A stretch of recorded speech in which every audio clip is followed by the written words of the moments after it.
settembre scorso a Palermo si è svolto il convegno per parlare di riforme costituzionali che attualmente sono in discussione in Parlamento e di cui nessuno è informato o viene informato né dalla stampa e tantomeno dalla politica.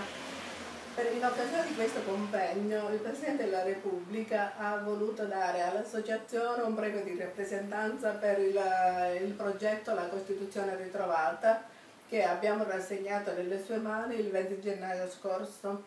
Siamo davvero orgogliose di questo riconoscimento e per questo vogliamo ringraziare il Presidente della Repubblica.